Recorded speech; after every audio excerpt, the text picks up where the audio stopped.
Our next presenter. Very founder-friendly. Very founder-friendly. All right. She hails from Hungary. Her name is Virag. She represents Lead Ventures. They have a first fund coming in, maybe a second, we'll see. But what I found about her, so she has an M&A background, finance background, all that. She's a principal, climbed her way for the associate position. But more importantly, what I figured out is that Ragnar says indeed. So, ladies and gentlemen, so she practiced acrobatic dancing for 15 years. Very specialized group acrobatic dancing. Is that what it's called, acrobatic dance? I had to ask her, but generally imagine that. And they were able to win a world championship as a team. So that's a very fascinating thing. So I think she's going to be pretty agile with some of the questions. Her name is Virag. She represents Lead Ventures. Please welcome Virag. Let's do it.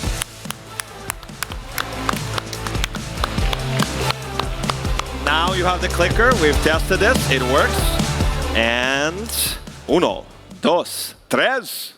Hi everyone, it's my pleasure to be here today with you, and I'm thrilled to introduce you Lead Ventures, at least to the ones who don't know yet, and the ones who already know. I hope I can give some insights why you should reach out to us in your next fundraising round.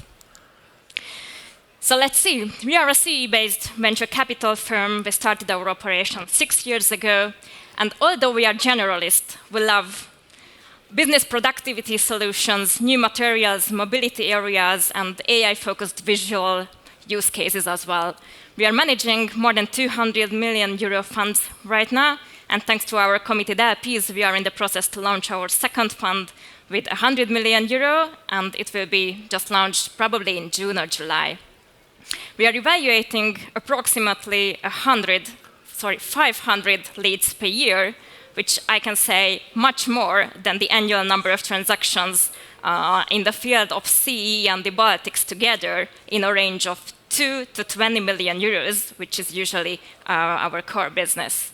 We have a track record for 5 years now. We are investing into the companies that has strongly attached to the CE region and the Baltics, and our entry level is in the Series A, B rounds, in special cases in late seed. But let's see, why founders choose us? They usually choose us to lead their next investment rounds because the name obliges us to be the lead investor. But it's not exactly the truth. We can co-invest as well, and we can follow on the terms that another lead investor gives to you. Let's see the numbers. We are investing from 1 to 10 million euros, but the average is around 3 to 4 million. In the past 6 years, we built a portfolio of approximately 20 companies. We already made 3 successful exits. In our portfolio, companies located in 6 countries already, and I have to say Lithuania ranks somewhere on the top. The rest of the portfolio is around 500 million already, and we are very proud to AI Motive, which was acquired by Stellantis just 1.5 years ago. We invested in their late Series C round. We were the lead investor there, and just in 2 years, we made an incredible exit together, which was Hungary's largest exit. And ladies and gentlemen, have a warm round of applause. Thank you very much. We've got to keep the team track. Please join us, Virag. We were very lenient last year. Yona knows this, but she was on time. This time we got a little more sharp. What do you think, Yuta? We got a later stage fund here. Well, she didn't do ping pong. That's true. She did not do that. You know, I'm not sure if she's cut out for VC. Well, no dancing either, right? That as well. I heard you say strongly attached to the Baltics. How do you define that strong attachment? Glue. Yes, it's important. We don't have any hard criteria for those companies to be headquartered either in the CE or the Baltics. It can be even Western European countries or the US, but some sort of R&D operational center, the founder origination should be linked to this region. But you yourself are out of Budapest. Yes, exactly. How will you manage? How will you work with these, let's say, Estonian founders out of Buda or Pest? Out of Buda, by the way. Okay, Buda. We are traveling a lot. We try to make our presence much more stronger. We don't have any local team yet.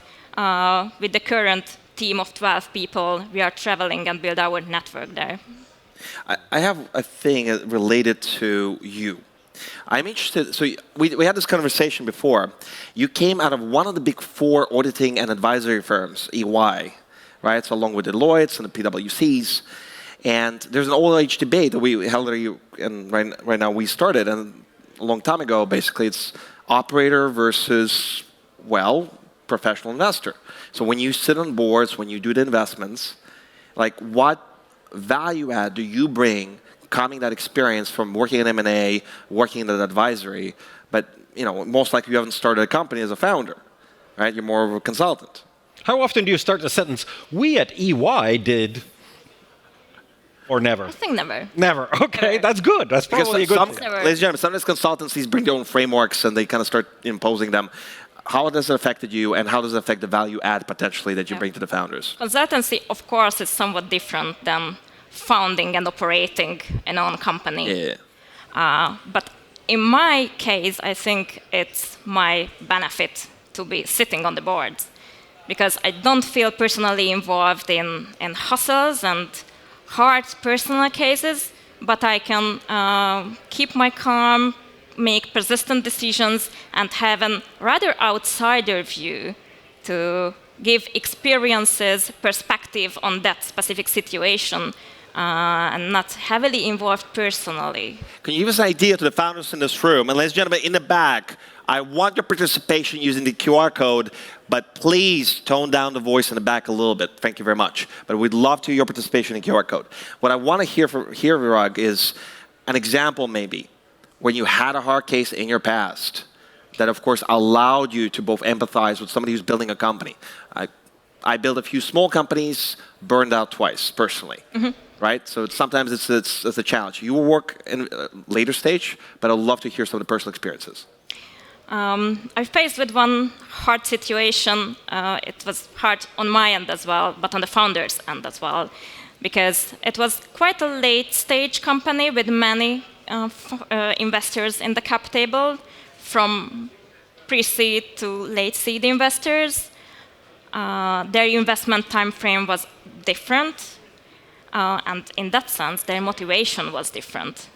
So we had a debate among investors as well. What should be the next step on the company's side? And the founders was hesitating. Probably they felt like we were ping-ponging with them. Oh, there we go. There we go.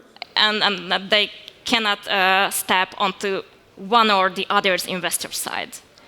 It might be a personal hesitation and feelings very much involved, but on the end, it should be punctual decision based on figures, numbers, and friends. It sounds like she scripted this a little bit. Well, that means good preparation. She's prepared. She does her homework. If I want one in, and then, ladies and gentlemen, questions from the audience. Listen, we talked about differentiation yesterday. So a lot of VCs say they bring these, know-how, connections, introductions. It's almost like they go to the same place, they're trained the same thing, and it's a parade of the same voices. Like, what sets you guys apart? I would say connection is the key. Yeah? We are working together with a network of experts, and literally it's 1.5 million experts on the field who are working with together. We can. Whoa. How are you working with 1.5 million experts together? This You is guys our are all secret on sauce. Facebook or what? I mean, that's a lot of people, 1.5 million. One email a day, how many days is that? 1.5 million it's days? It's just one email a day outflowing, Okay. and in 3 days max, All right. I can get a perfect profile of the people I'm looking for, so I can get the introduction So to any four. very data-driven, that's how you... I would say so. Right. You look at the questions, I'll ask a quick one. Let's do it. Keep You feeding have it. a lot of experience with M&A.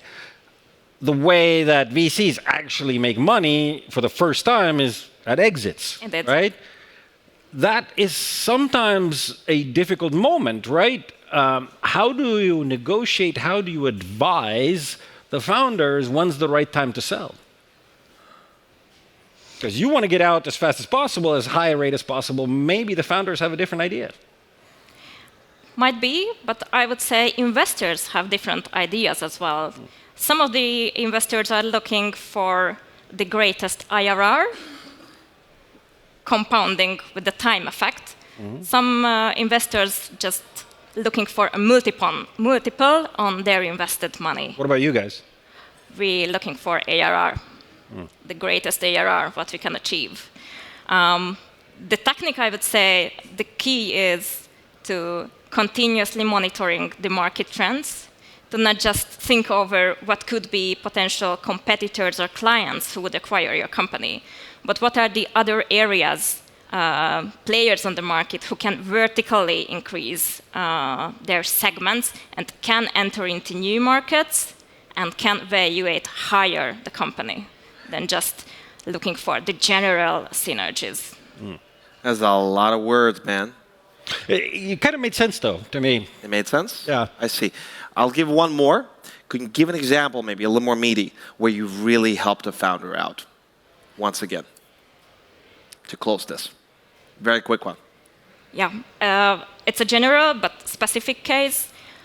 20 of our portfolio companies, that's the total amount. Majority of them are raised their next rounds. And we were the latest investors, that's right. We are only 6 years on the market, but we made the most introductions which get successfully the next investors' investment in the round. Ladies and gentlemen, there you have it. Please, a warm hand of applause for Virag. Let's do it. Thank you. Let's do it. You've been a very good sport. My Thank you so pleasure. much. See you. Thank you very much.